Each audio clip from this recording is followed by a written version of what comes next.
Hey, you guys. So recent data is finding that fewer people are shopping in store than they were just 20 years ago.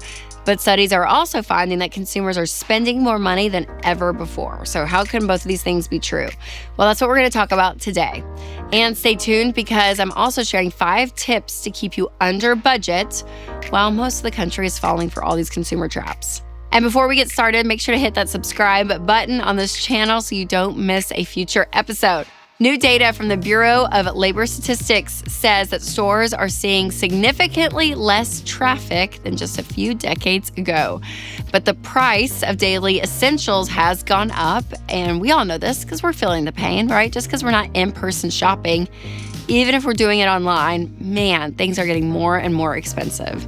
And the reason that both of these things are true at the same time is because online shopping has just taken over, right? I mean, we don't go into actual stores anymore because it's all at our fingertips. I mean, literally from Amazon to Instacart to online bills and baking.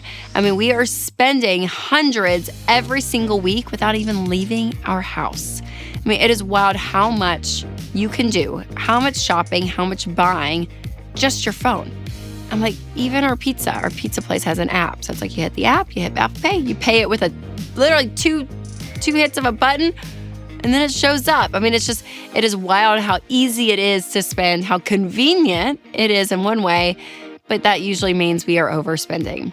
But again, knowing all of this, just think back, right, to your childhood. I mean, I go back to like sophomore year. You know, it's 2003.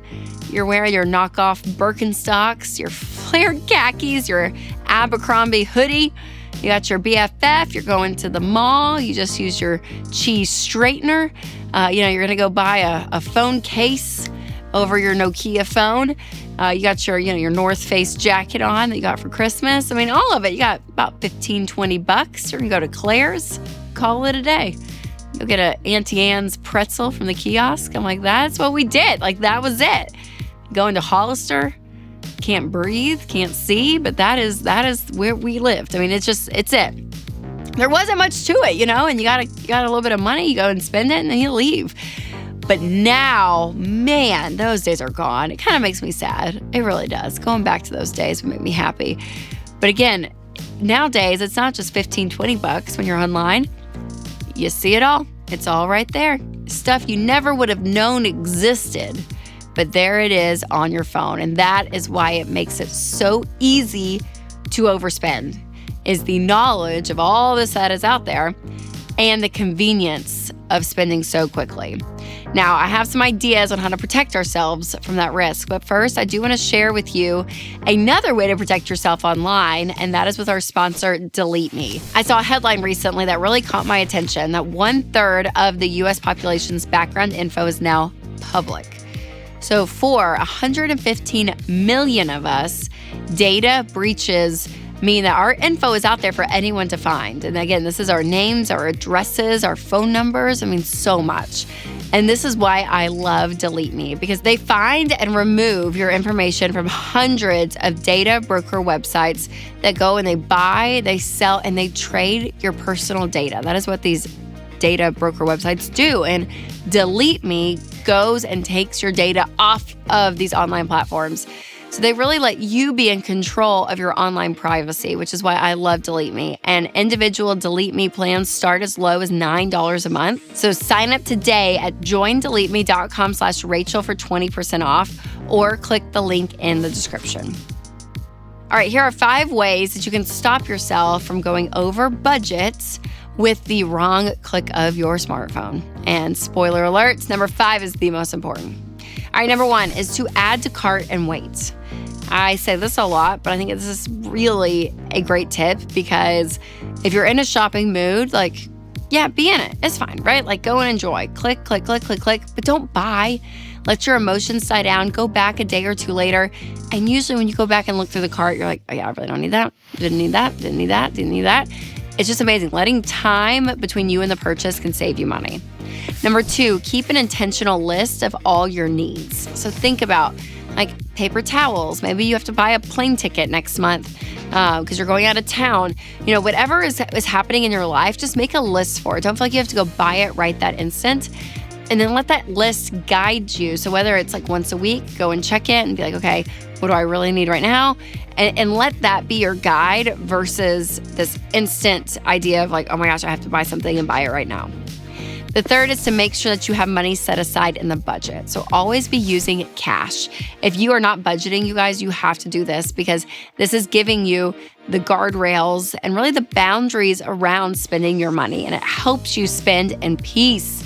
So you can actually create a budget for free with every dollar. So I will leave the link in the description, so make sure to check that out. All right, number 4 is to check your motivation. When you're buying stuff, why are you buying it? Are you doing it because you're bored? Maybe because you're sad? Maybe because you think like, okay, this will fulfill me. This will bring me happiness or joy.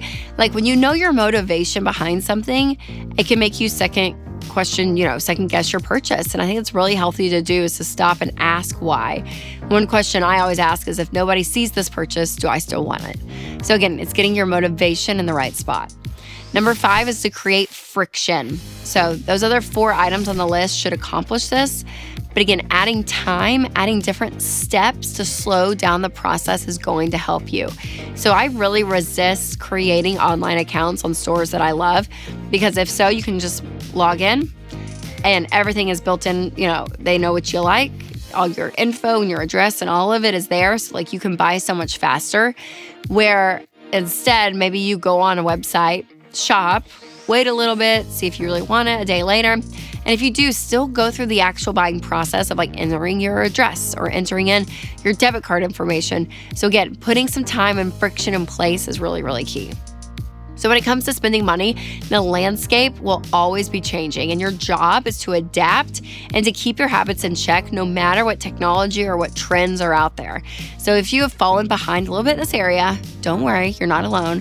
But get back on track and check out my 24-hour money finder. I'm so excited about this because this is going to help you find some money in 24 hours.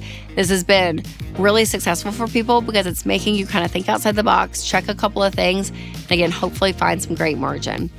Now, overspending and all of this, it's really sneaky. So make sure that you're not falling for any of these subtle scams or these ways that really, marketing tactics that make you want to buy and shop for more. So if that might be you, make sure to check out my episode on signs that you're addicted to shopping with Dr. John Deloney. That's next. Or if you're listening on podcasts, click the link below. All right, guys, make sure to share this episode with a friend who may love to shop. Because listen, we love a good shopping buddy. And remember to take control of your money and create a life you love.